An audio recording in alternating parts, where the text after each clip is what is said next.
60 and 60 and single, 60 and happy, 60 and whatever it is that you want to talk about when you're over 60. You still need me, will you still feed me when I'm 64? This is 60 and it is a podcast where I believe ageism exists and that women have been achieving great things, even within the constraints of our social structures. And at some point, we might feel invisible or not feeling like we're really vital anymore. And this is a chance to hear the stories of the wins, losses, and draws that we've all experienced. So Kathy March from now. Catherine is how I prefer. Catherine. I'm allowed to call you Kathy because you're my cousin. We've known each other since birth.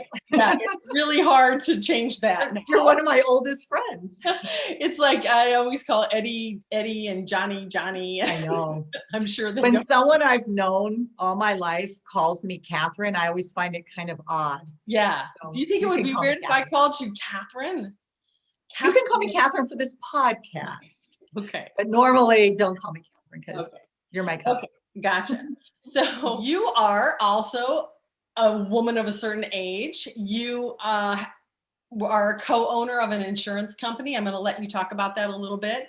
You are originally from Pittsburgh, but mostly Chicago. I remember visiting you in Pittsburgh. And you have like a huge, amazing art background, which we can see in the background of our video if anybody ever gets to see the videos. I almost wanted to switch over and put the painting that you did behind me, but I can't. They're different sizes. But I'm also lucky to have a painting that you've done.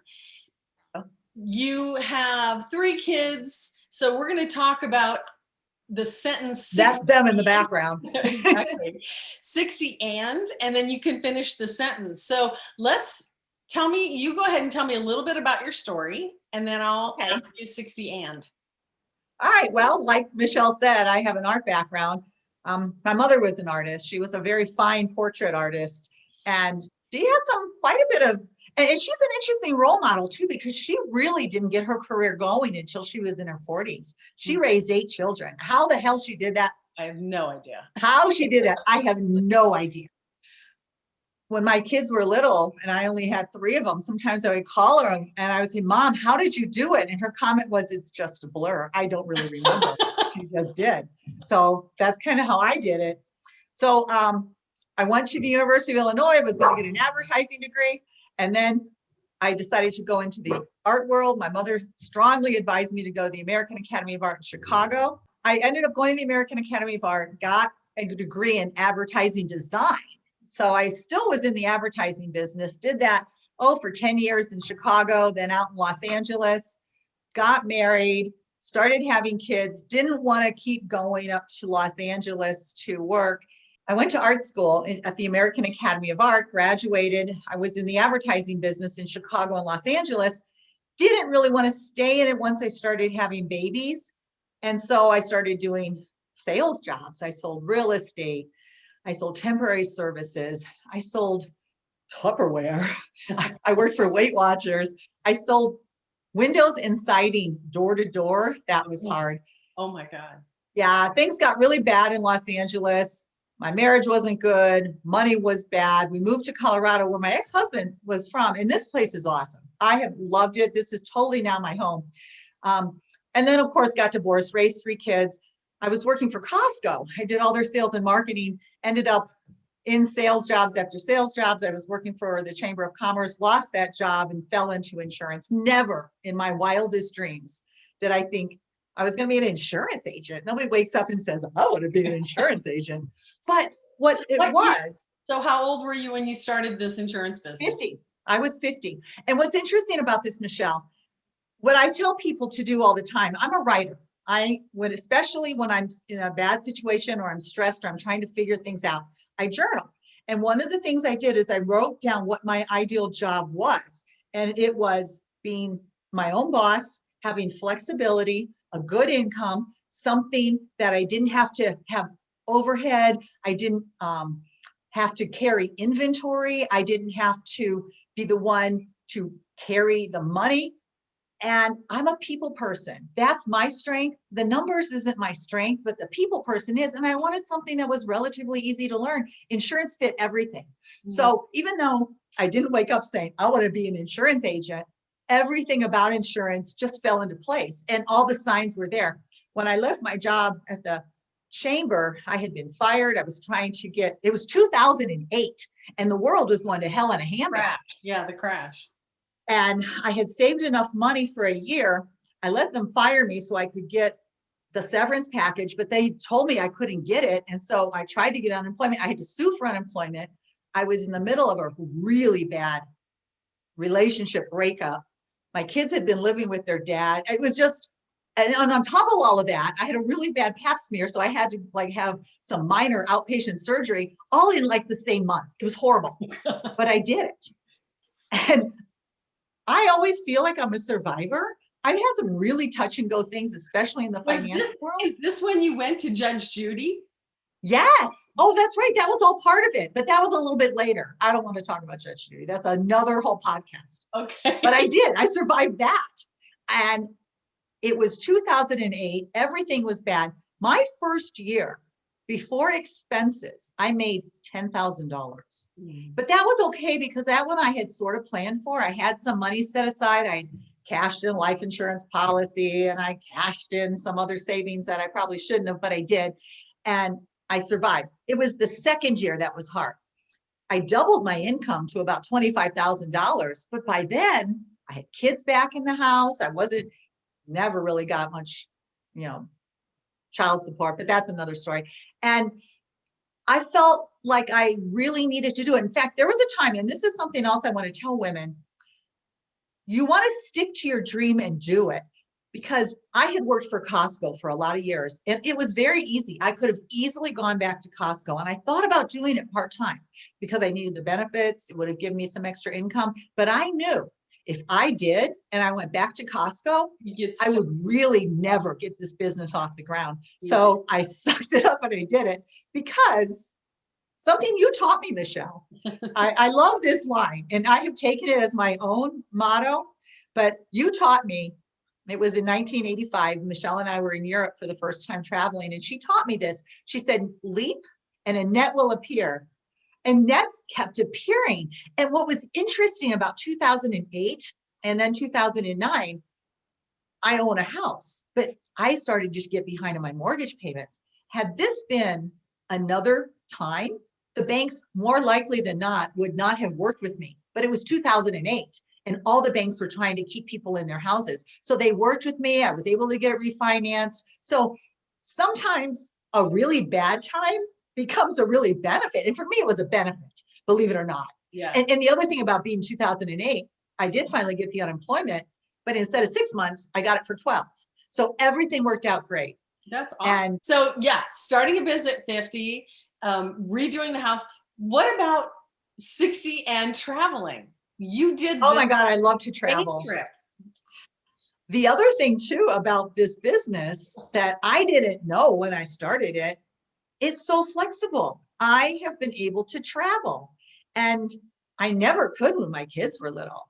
Michelle and I, we took that trip to Europe in 1985. And then I did come to visit you when you lived in Germany, but those were really hard. And I had to rely on the ex-husband for help and all these things, but not anymore. Now my kids are grown and I have a flexible business. There's a woman who works for me. I have a business partner now. That's another story. And I totally manifested my business partner. He showed up when I really needed him to, and was perfect, as was my employee.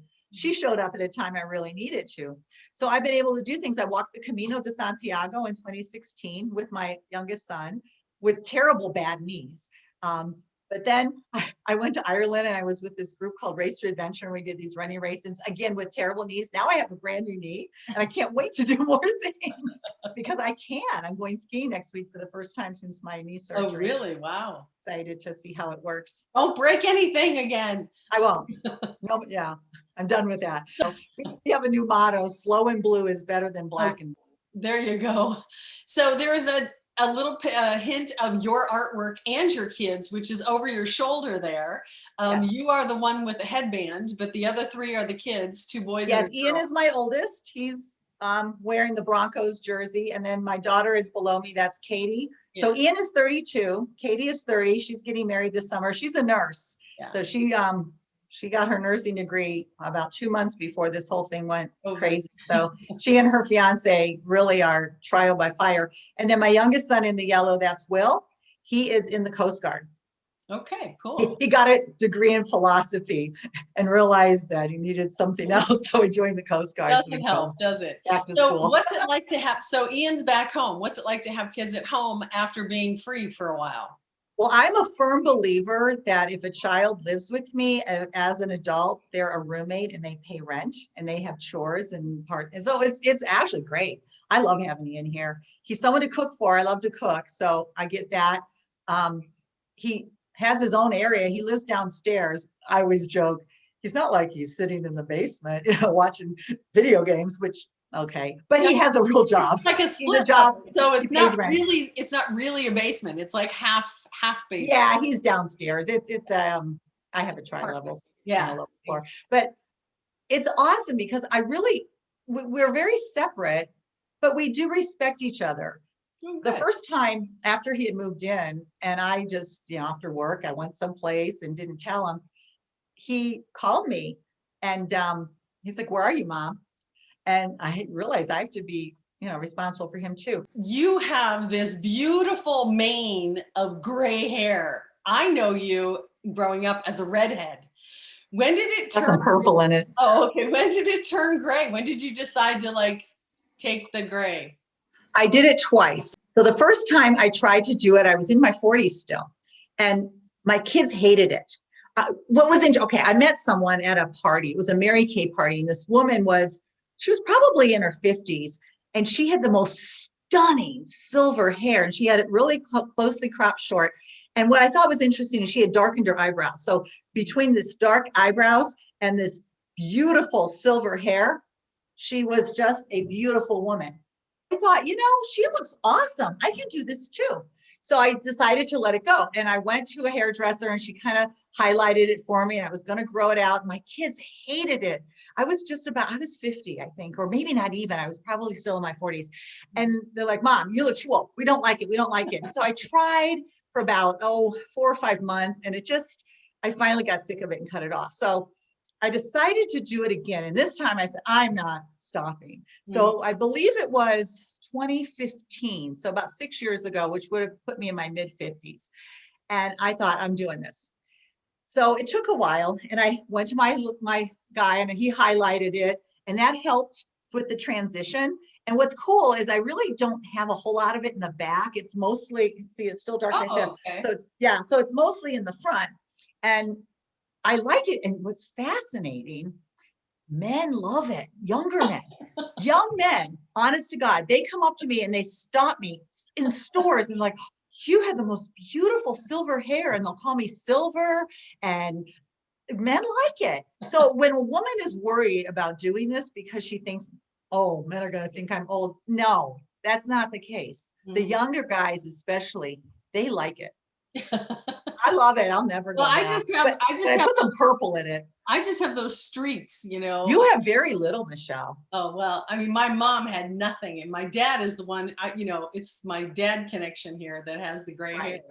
So yeah, everybody's different. And I do like the fact that it's kind of mostly in the front, but I put some purple in it in the summer and it's almost gone, which is kind of okay, but I don't know.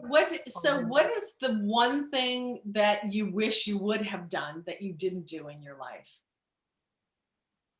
Well, I don't really feel like I have regrets because I'm doing them now. I'm really healthy. And now that I have a new knee and I'm physically active, I feel like I can do a lot and keep going. In fact, I have a whole new business that I'm starting talk about your right now. But regrets, I've had a few, but too few to mention. I don't believe in regrets. Maybe I didn't have the best marriage, but I have 3 kids out of it, and you learned. Oprah said something once that I really liked, and she said, bad times, let's see, how does she put it? Basically, when you go through something that's difficult, you look at it, you're like, wow, what am I going to learn from this? And you just kind of move on. Yeah. So I'm starting a business. I've been in this, I have my insurance business is almost 15 years old now. So I started in 2008. And it's going really well, and it's flexible, and I'm working at home, so I have a little bit more time. So I've written a book. It's called The Vegan Artist. I went vegan 2015, about 7 years ago. When my parents got sick, I realized that health is a choice, and longevity is probably on my side, but I don't want to be old and unhealthy like both my parents were.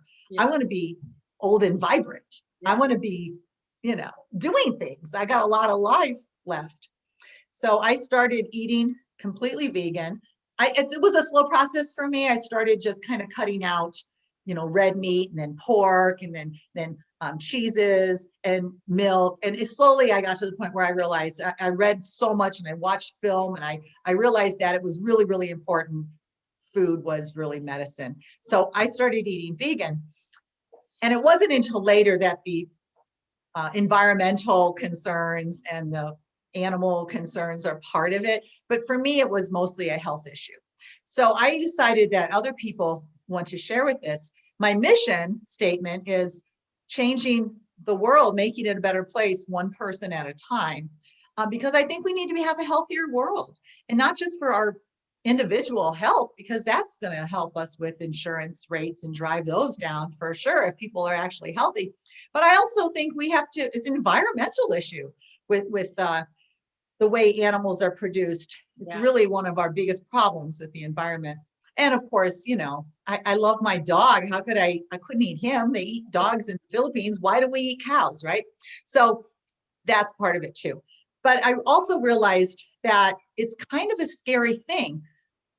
My little synopsis of my book is, you've seen the movies, you've read the books, you're ready to do this. Now what? So my book tries to address those beginning vegan concerns, how to do the cooking, how to live the lifestyle. How am I going to feel? What do I take to a party? What am I going to eat at a restaurant? What if people make fun of me? All of those things. Plus, there's a lot of recipes in it. So I've been working on it. It's going to feature paintings. I'm going to have a website. People will be able to purchase my paintings.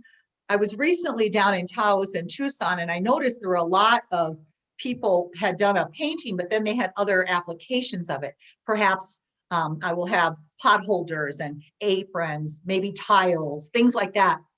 That'll be products to purchase. And that will be all through my website. And to do this, I'm also creating my own publishing company, because I'm trying to get control of the pieces of this. It's kind of a whole new thing to learn. I learned how to be a vegan and how to cook vegan. Now I'm learning, I'm an old graphic designer, so I don't have the products that they have now, all the Adobe products like Illustrator and InDesign. So I do now, and I'm teaching myself how to use them. And fortunately, one of my sisters is still in the business, and if I get stuck, she helps me. But it's amazing what you can learn on YouTube. It's the most remarkable thing. When I get stuck in Photoshop, I just Google it and Yes. find YouTube and just How do I do it? Go through. Yeah. And you're like, oh, okay. I just made that a artwork. Oh, I just removed the background. Yeah. Everything's easy once you know how, right? So I'm learning all of that. And I'm hoping that in at least 3 years, I can completely transition into this building and sell my insurance business to my partner. So that's what I'm doing. And it's so exciting. Really great to have a goal. It's amazing. And I've got 6 books planned. So this is just my first one, this beginner's one. So awesome. Yeah. So let's see, travel, kids at home. Great. And you're single. Do you like being single? It's interesting, the whole single thing. Sometimes I think the reason I'm still single is I really like it more than I've been able to admit to myself that I do. There's a lot about being single I really like, but it's interesting. I do try and date. Dating when you're 60, it's so different than dating in your 20s, especially during COVID. I used to meet men I used to race sailboats, so I'd meet them at the sailing club, or maybe through a ski club, or a meetup. There's a lot of people I know through the different meetup groups and things like that. And I would meet people here and there and date. I've had relationships. I've been divorced almost 21 years. Isn't that crazy? But I've had 2 or 3 longer relationships. But what I find right now that is difficult as a woman in her 60s, I don't want to say set in my ways, but I'm very picky about what I will and will not accept. In my earlier days when my kids were little, I tended to accept things because I wanted a man around, and I didn't always choose well. Well, I mean, I think that had a lot to do with growing up in the patriarchy that we grew up in. Yes. And thinking that you had to have one to take care of you, and they had Yes. certain things that they were supposed to do. We had very good role models, Yes, we did. We were It's kind fortunate. of hard, when you did have, like, a lot of people had shitty childhoods. Okay, I didn't. Sorry. I didn't either. And so when you have this really great role model, you're like, yeah, it's going to be hard for you to compete with the role models that I have. Michelle, it's interesting. It's like a double-edged sword. It's Yeah. like it gives us the fact that we know a man can be decent, but it also gives us a much higher standard. Yeah. Yeah. And it's harder. And another thing that's happening now in my 60s that never happened even in my 40s or my 50s, I look at a man's health. Yes. I want to make sure a man is, Yes. I don't want someone, But you're going to I have went to out with this figure out nice what man. it is. Yeah. I know. I went out with this nice man a couple of times. He was very fit. He actually ran a fitness studio. We're out. He's telling me how he had a triple bypass, shows me his scar while he's ordering a pepperoni pizza. And that was it. I'm like, I'm not doing that. Okay, well, first of all, he was ordering a pepperoni pizza. You're a Thank vegan. I can get around that. I always tell men I'm not the vegan police. If I'm cooking for you, you're going to eat vegan. Yeah. If we're at a restaurant, I don't care what you want. When I was growing up, it was mostly all houses, but on the corner, there were these apartment buildings. And I remember there was a woman who lived in that apartment building who was a divorcee, and she was older. And I, she didn't have it's like, I always said, oh, how sad, like, does she not want one? She was probably like, yeah, I am in my own place. I don't have to answer. I don't have to do anyone's laundry. I don't have to put up with anybody's shit. How do you feel, Michelle? Do you want a boyfriend? I mean, are you happy being single? No, sure. I would love to spend time and hang out with somebody who can bring to the table what I bring to the table. That's it. That's my thing. It's like, if you can, you have to compete with me. It's like, we need to be equals. Yes. I'm not going to serve anyone. So I've been there, done that too many times. Yeah. I got 2 divorces. So I've tried. Well, too, Michelle, you and I are both pretty strong women. Yeah. And we are very good at knowing what we want and where we want to go. And I think that can be a bit intimidating to a man. Then, you know what, Kathy? Then they're not the right man. I get that, but it whittles it down. It makes it a much smaller. I have met like the right one, but of course he was a liar and he was married, but that's beside the point. But there are. And he wasn't the right one. Yeah, he wasn't the right one, but there was like 90% of it was right. Right. Yeah, I've gotten the 90% before. Exactly. So it's kind of like, there is that capability. It's not, and that's the hard thing. Like, I respect men and I want them to, like, it's okay as long as you can see me as a full person, I can see you as a full person. And that's where we go from here. It was really interesting. I listened to all these crime podcasts, right? And there was, they're interviewing this kid who, his mom was a single mom. And so growing up, it was just him and his mom. And he was like, I was 8, but I was the man of the house. And I was like, like, weird. What is that? You own her because you're the man? It's like, no. Or even walking someone down the aisle. Like, no, you're giving someone away. You like, no. My daughter's getting married this summer. And that's been a question she and I have had. And there's no giving away. I know. And I said, well, Katie, maybe your dad and I both walk you down the aisle. Yeah. And we, but why would he? I mean, he didn't really do much for your childhood. He hardly contributed at all. Right, exactly. And why should he be the one? They probably already lived together, right? Yeah. So it's kind of, that's like a very alt-modish Yes, it situation is. because it's that whole Mhm. dowry situation. Like you give me a cow, I give you my daughter Yeah. kind of a thing. Yeah. And it's like we And were the changing property. the name, Yeah, we were property. I never did, because I I was, did twice. you Twice. changed it? Yeah. Which means I've changed my name 5 times. It's like maiden name, married name, maiden name, married name, maiden name, 5 times. And I used to say, I was born now with this name. I'm dying with it. I am never I changing it know. again. I But, never changed my name. but And that what was was interesting, social. I've met women that got married, built a career, got divorced. So now they've built a career under this And married married name. name. Then they marry somebody else. And what do? Yeah. Do I use this old husband's name because this is how everybody knows me? Yeah. I just didn't. A woman, actually, the reason I never took my name, my ex-husband's name, is I met a woman who had been through that. And she told me, don't take his name. And I listened to her. Well, but that was a generational thing. I think we were on the cusp of it. It was brand new. It was like, it was just starting to get hyphenated and things like that. We are almost at the end of our time. I don't know, my glasses on, it says 27, I think. I have one really big question, which is, what is the magic moment in your life? If you could say there was one moment in my life that was, magic is really important to me. And what is your magic moment? Well, I think the cliche terms, of course, is always the day I had my children. And yeah, those were really special, but I don't know if I would refer to any of them as magic, because for me, having children just seemed like the most normal thing to do in my life, because I have 7 younger brothers and sisters, and I couldn't even imagine not having them, just because that was what we did. So I don't think that would be magic. Magic. I think magic was when I was walking the Camino de Santiago. All right. Okay. This was a magical day.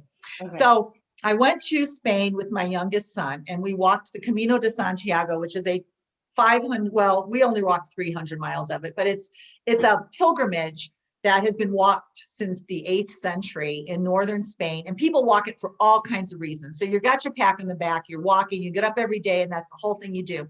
So we were walking, and Willie had gotten food poisoning.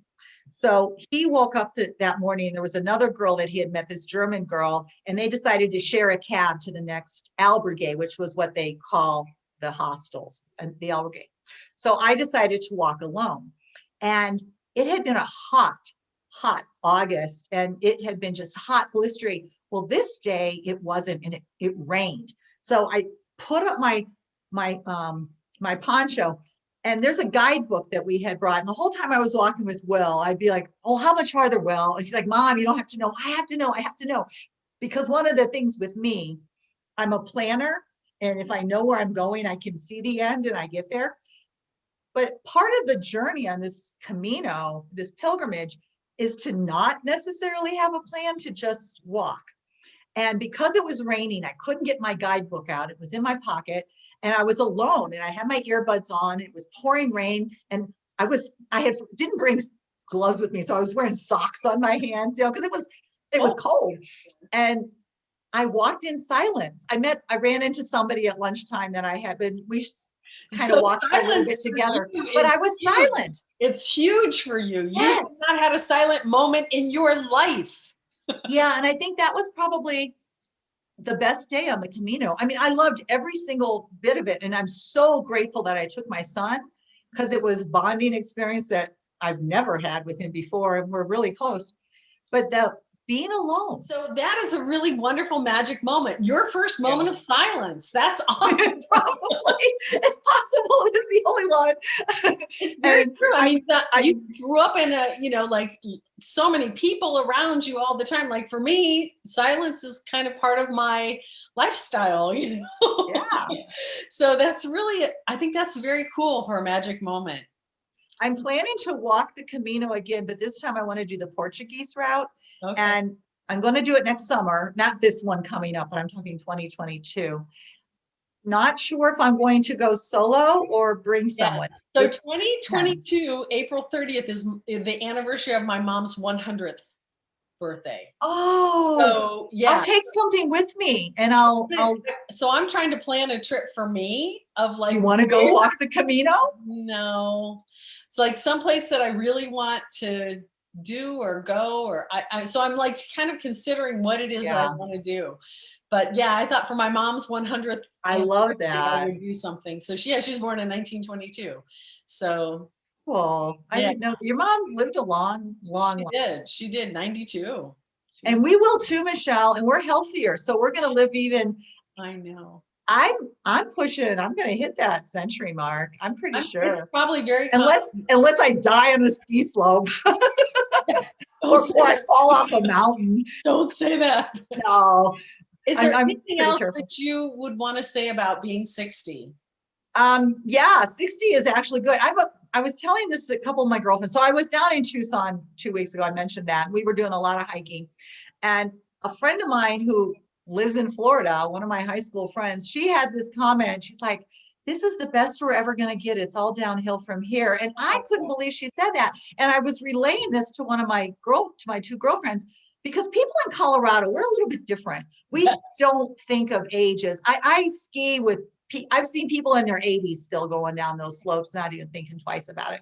And so people here are a little more active longer than in a lot of other parts of the country. And my girlfriends and I were like, that is crazy talk. So I truly believe 60s is just it's just one more, What I think is it's just another entrance to another part of my life. just a different section, right? I think is so interesting is that now it's kind of like when you're 30, everybody's okay. When you're 40, everybody's okay. When you're 50, everybody's okay. Yeah. When you're 60, it Yep. starts to separate Yes, from it those does. who are healthy and vibrant and those who are not.